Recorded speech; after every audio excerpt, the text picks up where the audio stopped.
UMDC Garambarai uba bajo pengrup ula persya jur ke jingtmu jong ke Sorkar Assam Banden Boarding na kawakri kaba ai kerteng da ka Assam kum ka Kulsi Haidil Project da ka Brahmaputra Board hakaput ka Meghalaya haba persya juri kani uba bajo ula kam balada aila de ka Assam Banden pala laipsantli kishnong kin sasya talab haka nadu ke jingdu i jakareb bomla shu ban batai ya kani ulo persinga hopok yeng dorbar ka KCDC menta ka singi ka arp sautrik naitung benda kaliang jong CEM ulong baka council haduk menta kampat ai ke no ke NOC katkum ke jingong jong MDC Garambarai ke Assam kala thumu banden ha ke jingjrong ke basispa metar ka kanro bat kane kan long ke jingma ka bakrau yi paj ba nong shong ka than Rambarai bat ki benta jong kari bhoi na markin sa sya tab long baka Assam ka thumu ban penmi boarding san pusau megawatt bat bantan mega than kamrup na ka te gadam hendrai ka bas ngaulingo katkum ke jingong jong MDC laong ba menteri tenat boarding patip ya kane haka jingi kendo dangshan kaba kadika central project kaba ka Brahmaputra Board ka tmu manchnang thi po jat kershai ka badang dei ka disputed area hapreng ka Meghalaya bat ka Assam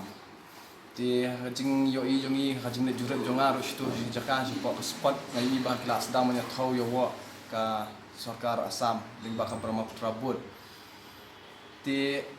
niyo kajing ujuar buat kajing persya babun na borok sinong itu gidang kithan te kumta nga kumu nang ikmat jong katu kadang kathan nga ries ya kan ka issue hapo house but nga labo jing keli ya kan district council bahato kala INOC ni am ya ka Brahmaputra Board bahkan go ahead ya kan dengan national project ya kakum ka cuba bang ayo na yang in charge yang ba ka NOC kimpat ai adok menta ndai kidang dan ka stage ka ba kidang discuss ndai nga ngalapan ka assurance na po ka executive committee menta badaleleiro kim dei ban ai ka NOC ka project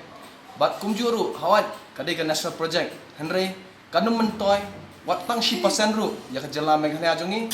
namar ka jingtmu jong ka project kadai ban penmi ya ka boarding ka ba sanpusan megawatt bat ban penbiang umbam di namanta ka Kamrup district Assam. Ki laipusan lagi senang bang, laipusan tam kin ngambet apa. Nomor beli ka height kadang hadu 4 meter tam ka level jong kani. Te borok itu ki senang ki kamnong plain area hang tu kin ngambet kin submerge. Te kumna ban rehabilitate ki tu ngimpat tip nomor beli ka bansa kata hi ka debet ka Meghalaya joni.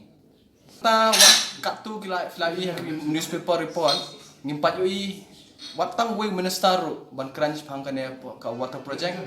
bat ngakwa ba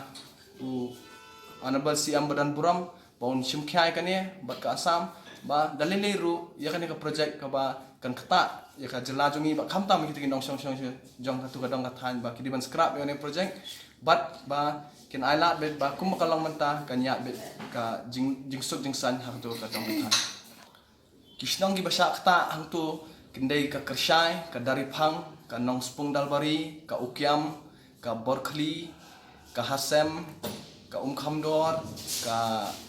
bat pun kisnong kum ka maupun borok kitu kisnong ki ba hap hang tu bat tang hapo kane ka jela jongi ban kata ndai wat kiti ki balong downstream jong ka ne ka Assam ru kan kata lang te ka jing persya kam dei tang naki NGO ne naki tu kisnong ndai wat ngiru kumbadai elected member jong tu constituency nga persya bahai kane bat daleleru nga kentu ba ka district council daleleru kamdei ban ai NOC ane project bat kadai ban simkhya ban let ban khmi ya kane markat kum ka jingyo jingtip nga kendu yo home minister hapo ka Henry Tarik nga batai phangane ka project bat ulaong ba tip phangane ka project tinga kentu ba ka state government ru kan simkhya kane bat khamtam ngakwa ban wat chuchu ba hatu ka Brahmaputra Board ka alian am ka social impact assessment ya ka environmental impact assessment ba kan le ka project